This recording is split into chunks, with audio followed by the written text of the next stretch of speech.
body, if somebody in one cottage there, if he is going to die, I will damn care about it. I am not bothered about it. I am bothered because he happens to be my only son. There is a real fact. So, it is all because of this identification with this body that all this problem has come. You have to remove this identification. And again later on he is going to say, removing this identification with this body is not so easy because this body is not alone. Inside each body there is a brigade which is guarding it. Unless you are able to fight with the brigade and get out of it, you can't get out of it. There are 5 koshas. The 5 koshas are the 5 internal fortresses which are built inside these 3 fortresses. So you have to get out of those 5 also.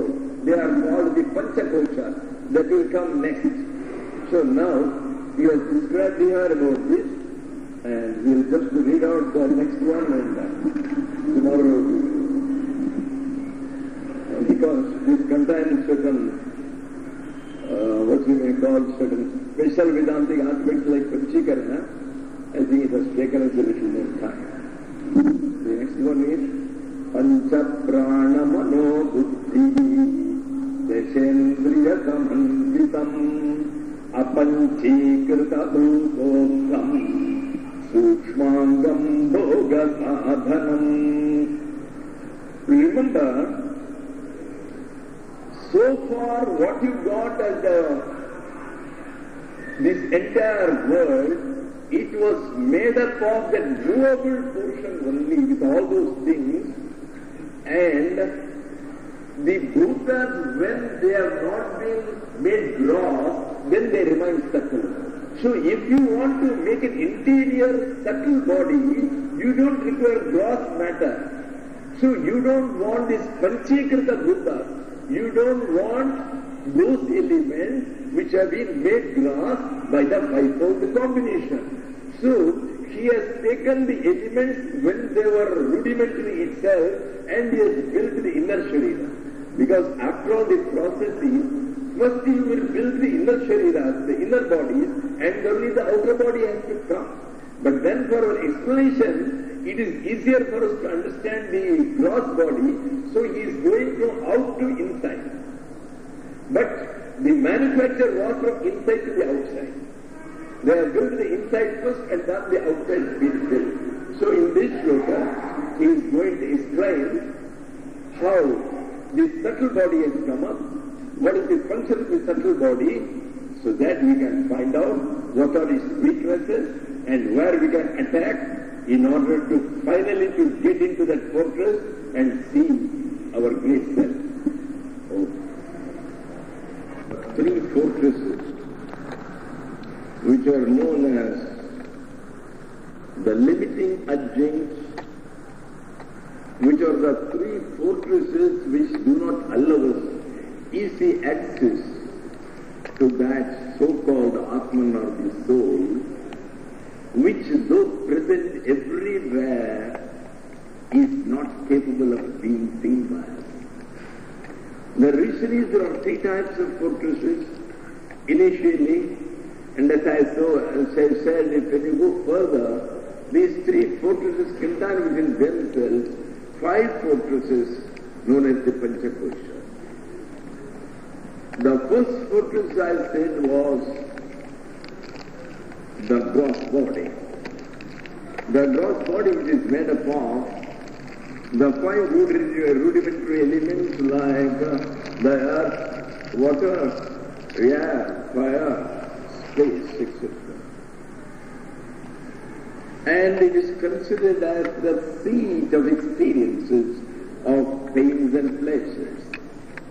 But for the body, if we were some disembodied soul only, then, number one, there is no question of feeling any pain or pleasure. Let anybody beat the bulb. It is the bulb which will be broken into pieces and there will be no scratch on the electricity which is inside. And the consciousness is something more, is subtler still. So, that we had already described, and we are now proceeding to the second fortress. In order to enable, to prepare a blueprint for attacking the fortress and rescuing the Atma, which is lying there unseen, uncared, so that we could come face to face with our own self, which has been imprisoned inside those fortresses. We should know what are the weaknesses of the fortress which are susceptible to attack. For that purpose we should know what they are made up of, what are the purposes they are serving. And here he says in the 13th shloka, Pancha prana mano buddhi deshendriya samvitam apanchikrita bhutotham sushmangam bhoga sadhanam. The second fortress, this is called the subtle body. As I said yesterday, the various other bodies which are imagined by the experts in parapsychology in the West, we are not concerned with them because they are not authenticated by experience by the earlier people. They are all products, fabrication of one's own imagination. But these, they have been actually seen by our sages. In their various levels of consciousness which they rose up in their meditation, they were able to see as clearly as you are seeing me. They were able to see all these various bodies, their various functionings. Otherwise, how did they know? They didn't imagine. And this second fortress, which is called the subtle body, we don't call it ethereal body, we don't call it an aerial body. These are all names which have been given by the imaginative scientists of today. So this subtle body, what is it made up of? Number one, what does it constitute? Which do you call the subtle body? When they say the gross body, we understood, yes, it is made up of these entire things, the blood, the flesh, the bones, the tendons, the muscles, and the hand, feet. Yes, we did understand. But then, the subtle body is subtle still for our understanding. It consists of, it is constituted with 17 items. There are 17 items in their makeup, and thus it becomes a subtle body. What are those 17 items? Pancha prana mano buddhi. The vital breaths which we inhale and exhale, they are not simple air. They are all air which is impregnated with the cosmic force, with the entire cosmic energy, which is capable of sustaining the entire cosmos. And we inhale it, and there are equipments which are able to separate the cosmic energy and to make it go round to the various parts of the body in order to keep them functioning and active. And they consist of, firstly, the 5 vital forces, the vital breath. We are only aware of one breath. Where from these 5 breaths came? They are called panchapranas. The 5 vital breaths or bioforces. What are they? And what is the function? Yes, it is only one breath, no doubt. But when once they go inside, they perform 5 functions. So as such, functionally we have categorized them as 5 pranas. And prana is a general term.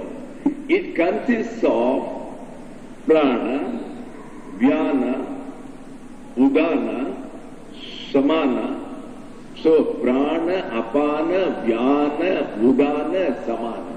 These are the 5 pranas. Now,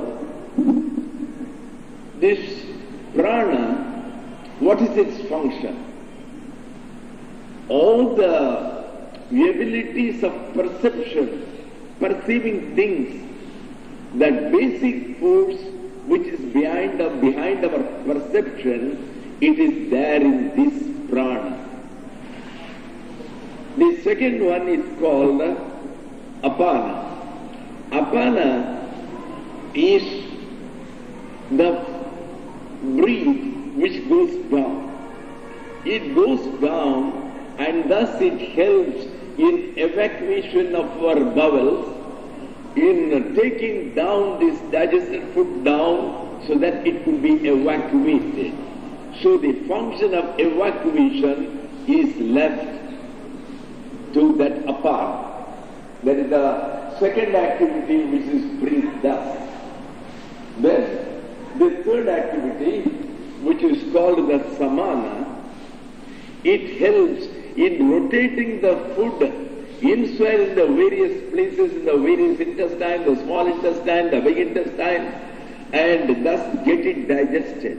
So digestion, it happens to be the third activity of this yam. Otherwise, all the food will not go and get digested so easily. It pushes things into the various machines which are grinding them into the digestion process. Then, the vyana, it does the circulation of the digested food. After the food is digested, the cosmic energy which is directly taken as an essence out of the entire digestion process from the food which may consist of vegetables, which may consist of cereals, which may consist of grains, they, as plants, they have already imbibed the cosmic energy and they have prepared their own food. And our digestion function is so weak, we are unable to directly digest the cosmic food as the plants do. So, we have to eat that pre-digested food in the form of those vegetables, grains and cereals, which contain the digested cosmic food, and thus we are able to get it in. So that which is circulating into all parts in the body, through the blood and all that, so that is called vyana. Udana has got certain emergency characteristics only. In other words, it doesn't work daily. It works only on occasions in emergencies. For instance, it works when a man is ill and feels like vomiting with nausea. Then in order to bring the food up, it helps at that time. Forcibly, it brings all those food particles which are not digested and which are to be vomited at the time of vomiting. And a more important activity of that is at the time of death. At the time of death, the air which is in all the places in our body, the pranas, they are all being accumulated and brought forward, pushed forward. They are all brought over here so that they can ultimately leave either from the heart or ultimately they can leave from the medulla oblongata of the head. These are the two places out of which the prana leaves finally this body. At that time, in order to push all those cosmic activities together from inside up, this is being used, and that is called udana. So these are the 5 types of pranas, and this forms part of the so-called subtle body. Then, mana and buddhi. Manas means the mind, buddhi means the intellect. In the ultimate analysis, they don't differ, but they differ positively in their functions. the main activity of the mind is just to present a proposal to you along with its alternatives.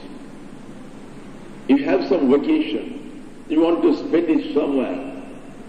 Shall we go to Ooty for the race, or shall we go to Ramanashram for a week?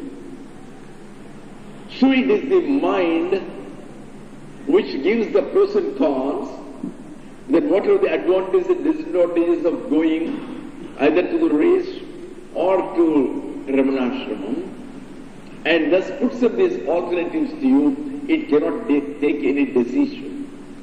It is a clerk in the office which just puts up the letter received from the public to the officer for his decision. You can only point out that by accepting the proposal, what are all the consequences. And it is the mind which takes the decision. Or, to give you another instance of the respective activities of the mind and the intellect, I am seeing the fan. So the fan is leaving an impression in the mind. The mind is the place where the impression has fallen of what I am seeing. But the mind will not be able to interpret as to what it is. It is seeing a shape has formed, but whether the shape is a frog or whether it is a fan, it will not decide, it doesn't know. Now, this impression is passed on to the intellect. That is what is called the buddhi. Now the buddhi takes the decision and says, yes, this is a fan. So the intellectual decision is finally rests with that officer called the buddhi. And often enough this buddhi, it doesn't take a decision by itself. It calls for the papers and the archives to find out what are the precedents, whether we have come across similar items in the past and what is the name. And then chitta, the computer memory, comes up, hey, you have so often enough seen this is what is called a fan. Yes, this is fan. He comes with a decision based on the data they get from the data processing machine, which is called the chitta, which is in us. Now here, for the purpose, the mind, the intellect, they are considered as two. The five pranas. So far, 7 items we have listed as the constituents of the subtle body. Then 10 more are there. The 5 senses of perception and the 5 senses of action. What are the 5 senses of perception which are able to understand the world? You are grasping the object of the world only through these various instruments. The instruments, the perception instruments are the eyes, the ears, the nose, the tongue, and also the skin. Because the touch, by touch you know, oh, this has been touched by somebody. So that touch, that we get it only through the skin. So these are the 5 senses of perception. The 5 senses of action are the hands, the feet, and the tongue occurs again as also a sense of action. Because the tongue performs 2 functions. Number 1, it understands the taste. Oh, this is gulab jamun, this is sweet.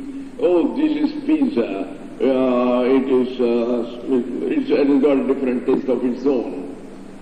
So, the taste is through the tongue, as also we are talking, which is a function of action. So, the tongue performs 2 acts, so it is classified both under the senses of perception as also under the senses of action. Then apart from this, the 2 organs of evacuation which we have got in our body, these together they form the 10 indriyas, the 10 senses.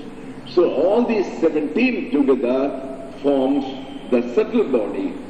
And when a person dies, the entire subtle body comes out.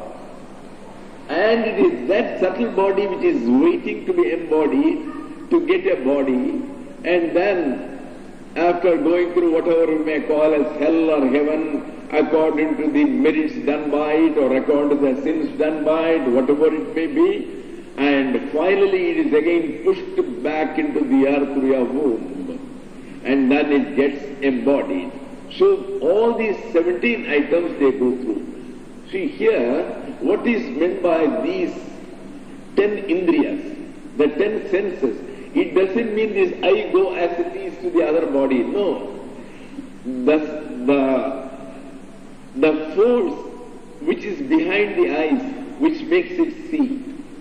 The force or the power behind the ear, which makes it hear. The power behind the nose, which makes it smell. The power behind the hands, which make it grasp, which make it raise its arms. The power behind the feet, which makes it go, run. And that power is called the 10 senses here. The senses does not mean these offices through which these senses work, but the powers behind which come and sit in those chairs. Now, these are the constituents. But then what is the source from which this has been made? Apanchikrita bhutottam. See, previously we wanted the gross body which will be visible. So naturally those elements, those 5 rudimentary elements, they had to be mixed together in a 5-fold proportion in order to make them gross, out of which this gross body and the gross world could be made. So now for preparing this subtle body, we don't require, because there is no, we are not going to have muscles inside the subtle body, we are not going to have tendons inside or bones inside it, nor blood or any of these things. So as such, we don't require anything gross. So, apanchikrita bhutottam. We prepare this body out of the 5 elements before they are converted into the 5-fold form. The raw elements, the rudimentary elements as such, they are taken, and out of which this subtle body is prepared. Then, Bodha sadhana. What is the purpose of this? What purpose does it serve? As far as the gross body is concerned, he said, it is bhogayatanam. Bhogayatanam means it is the seat of enjoyment. It is the hotel where you have booked your seat. You go and sit there and order your pizza. So that is where you sit and enjoy. So that is called the seat of enjoyment. Because it is through that gross body, through your senses, you are getting the beautiful music, the beautiful forms, so that you are able to enjoy them. But then, the subtle body is considered as bhoga sadhana. Sadhana means the instrument which helps you to enjoy. You require a plate, you require a spoon, and perhaps these type of instruments which help you in enjoyment. It is more subtle than that. Because it is these senses which are in this subtle body which actually get the information for you, so they are feeding the fundamental basic data to you. The feeding of the basic data comes through these subtle senses inside. It is the subtle senses which pick up, and then they pass it on to the various nerves and all that for further actions, and then to the intellect for taking a decision as to what is to be done with that impression which has now been interpreted. But then, what is a bhoga? What is meant by enjoyment? Enjoyment, we mean not only the pleasure but the pain. We mean only the experience. Bhoga doesn't mean only enjoyment. We have used that word in a loose way. We actually mean experience. So experience can be of both kinds. Experience of pain and agony, or the experience of pleasure and joy. It could be either. And as I was explaining yesterday, all these experiences of pleasure and pain, these are all only through the heart. There is nothing called a pleasure, there is nothing called a pain. These are all our mental concoctions, mental fabrications. So it is the mind and the intellect together which gives you that sorrow or which gives you all these things. See, there is a chap, a Brahmachari from an ashram. He was going along with some 4 or 5 monks to Badri. They used to go by foot in those days. It was something which happened some 50 years back. And they went to a place called Gauri Kund, where there is a hot spring on the way to Kedarnath. He went there, and for a long time he was playing with the river, and he was taking in that hot spring.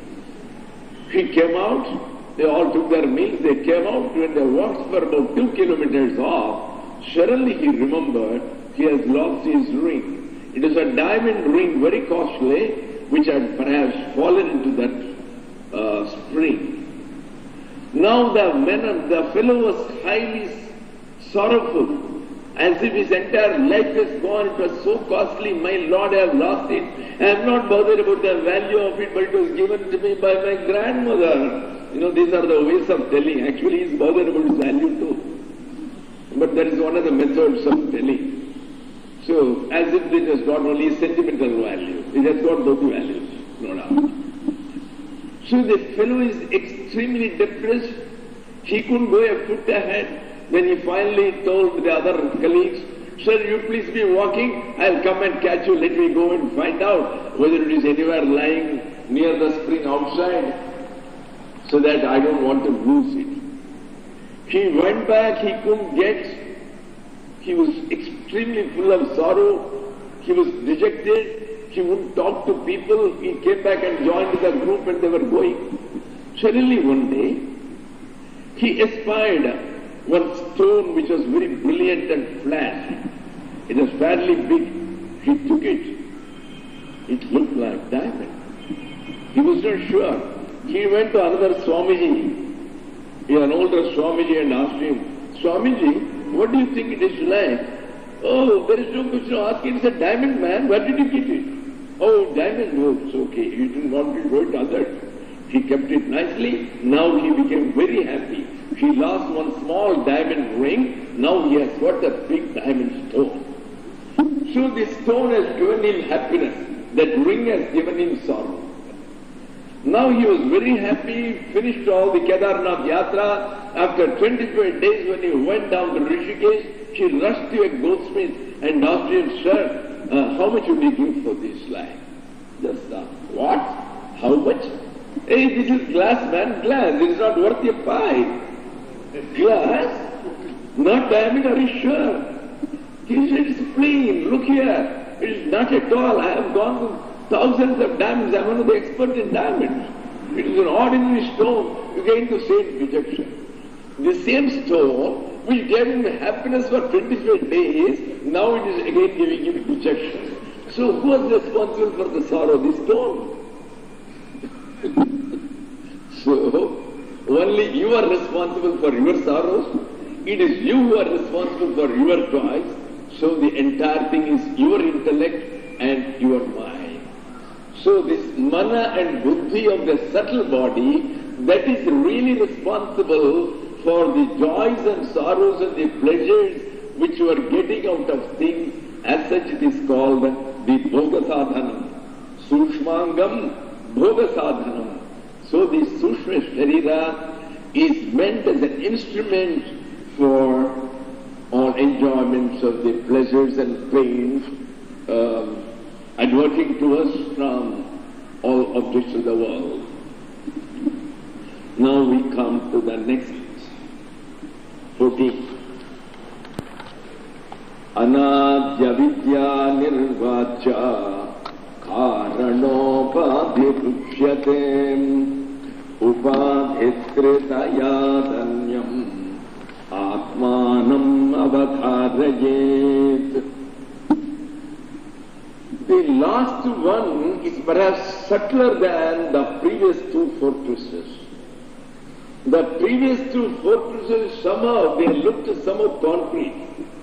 Even though you said the second one is subtle, but even then when you are talked of mind, intellect and the 10 indriyas, it looked as if you could catch something. It is somewhat concrete like. But this third one is the most elusive one. You will neither have a tail nor the head to catch it with. And that is ignorance. The third is called the karana sharira or the causal body. It is not really a body at all. It is only euphemistically we are calling it as a body. There is no body. It means the third fortress is only an envelope of pure ignorance. Ignorance of what? Ignorance of who I am.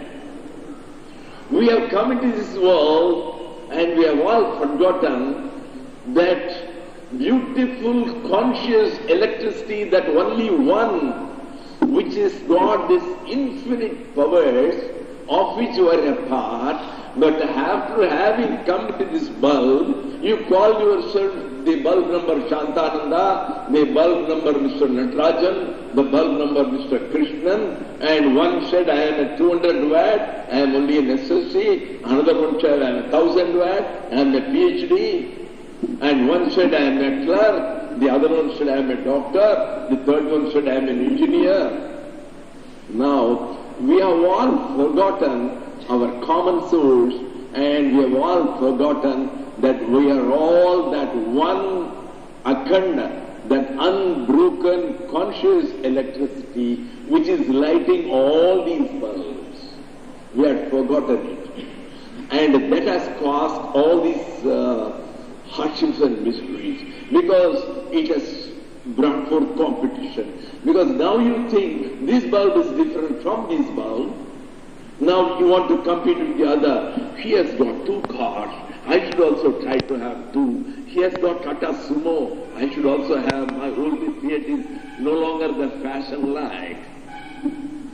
So it is creating envy. It is creating anger. It is creating desires.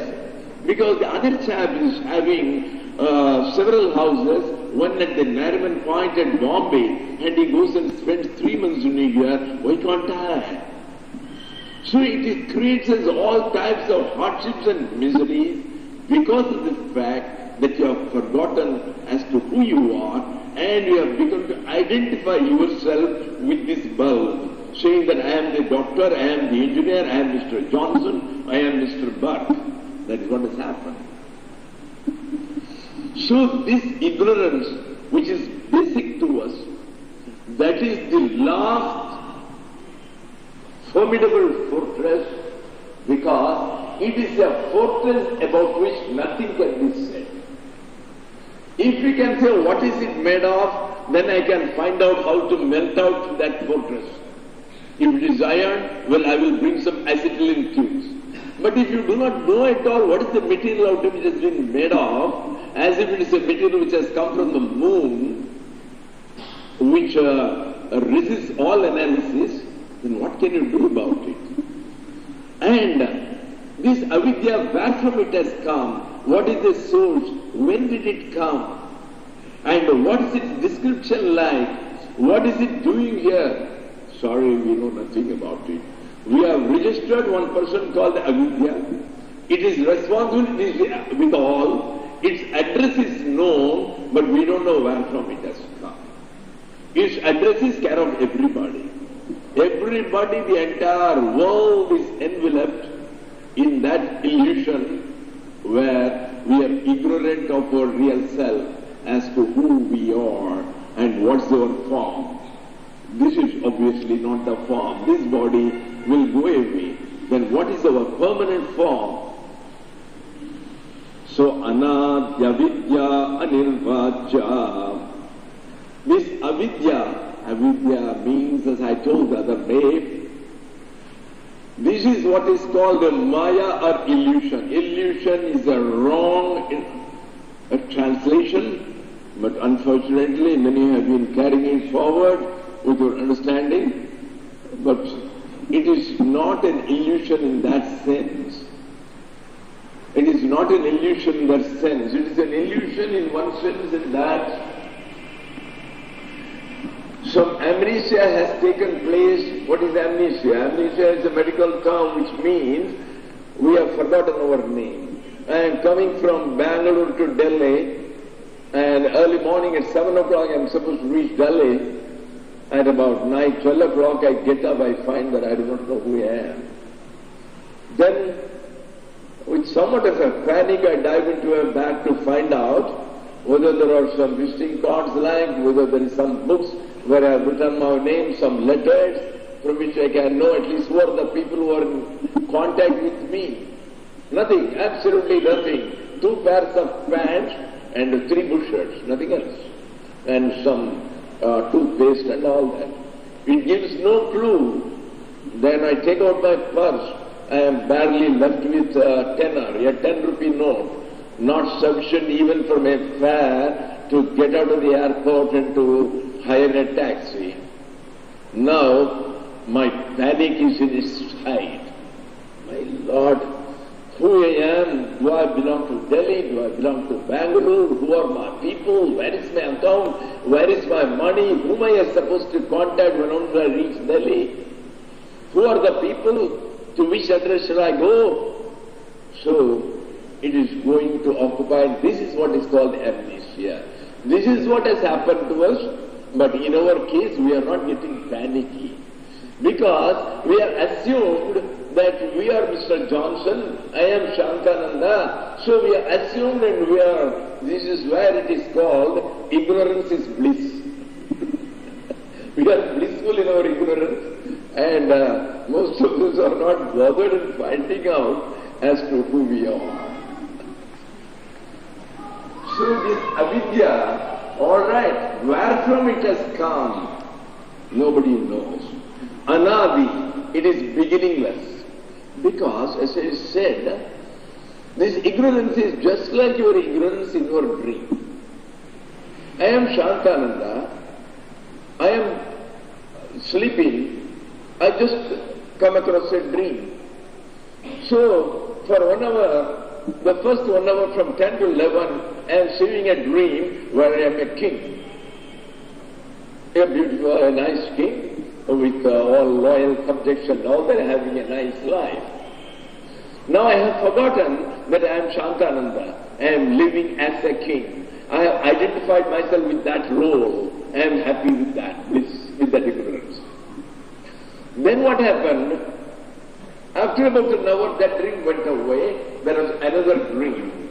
In the second dream, I found that after being born in India, I was taken by my parents to the stage where I studied medicine, and I am one of the topmost surgeons, eye surgeons, respected all over in America, and the personal surgeon to the President of USA. I am there. So about 20 years, 30 years, again I am in bliss. Whatever you may call it as bliss, he has married various got his usual sets of problems. Problems in office, problems in society, problems in house, problems of finance, all types of problems he has got, and still in bliss. He is carrying on. So again you have forgotten who we are, and you have identified yourself with the role of the doctor. And in both, you are there. The dreamer is the same. The dreamer had this first dream, the dreamer has not changed. And the dreamer is looking at himself, in one as the king, in the other as the doctor. Now if you say, where did your ignorance start? Where can you say? The ignorance started much earlier, you cannot say, because you don't consider individual ignorance. It is a mass ignorance. If at least one of us know that who we are, then at least you know there could be something. Now when none of us know and the entire masses, millions of people are there, none of us know, and so just like a dense darkness, the ignorance has been there everywhere. Even if I die, the ignorance doesn't die because it lies with the other millions, the balance, million minus one. The rest of the people are there. So it is there. So the ignorance, when did it start? Did it start with you? Did it start with him? In which birth it has started? In the 10th birth, 11th birth, 10th birth? Nobody knows. It is impossible to know. The other reason is, how will you know anything? Through the mind. And this mind is a creation of this ignorance. It is the child of ignorance, so how can it understand its mother? Because the mother existed before the child. So your mind cannot conceive of the source or the beginning of this avidya, so we call it as anadi. Adi means the beginning, anadi means beginningless. Nobody can say when this ignorance began, it has always been there. Then, all right, please tell me, what is this ignorance? Is it in addition to the Brahman you are talking? You are saying that there is only one Brahman, there is only one Supreme Consciousness. So is this in addition to it? Or is it part of the Brahman? Well, supposing I say that this is part of the Brahman, because there cannot be two. I have already told there is only one, so I cannot accept that something else exists. There cannot be a devil, because the devil also has to be part of the God, because as I said there is only one Supreme Being. Right? Alright. So, then in that case it means it is part of the Brahman.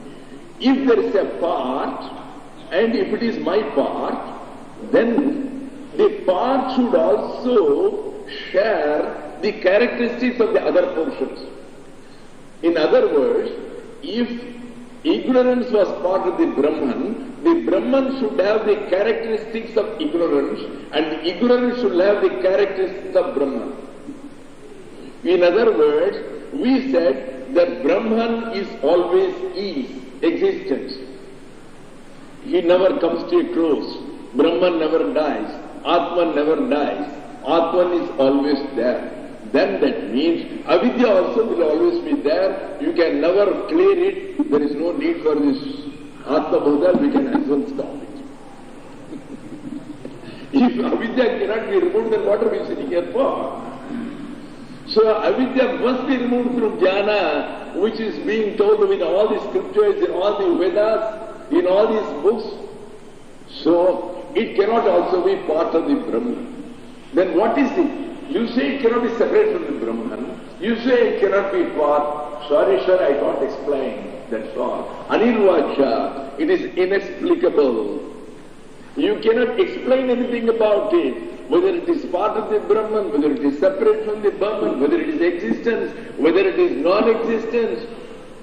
When you are seeing it in your presence, the world you are seeing it, how can you say that this is non-existent? You are seeing, you are suffering, you are enjoying. When the coffee comes, you enjoy. When the newspaper comes, you enjoy. And how do you say, and all this, and then finally you say, oh, it is non-existent. How can it be like? So you can't believe it. But nor can you say it is existent. If so, what is existence? Existence means which remains for all time to come. But it is not so. Like a dream, it suddenly disappeared, it changes. So, it is something which is a great headache, you cannot explain it at all. And the other day somebody in our audience was asking me after the end of the lecture, he said, sir, when you told this bloody ignorance has come, please explain. Why? What for? When the Brahman is fully satisfied, he is perfect. Where there is an imperfection, you can even disappear.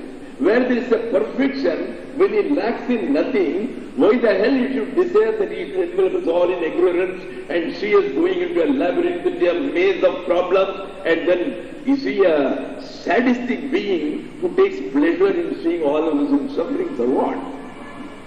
You see a capricious being. The point is this. These are all things which you cannot explain at this level at all. It is impossible to give an explanation. But then, Buddha has explained it in a beautiful way in his Dhammapada. How does he explain? He says, look here, 3 of you are going in the forest. From somewhere, an arrow has come. It has pierced through the heart of one of them. And she falls down. He is almost in a coma. He is dying life.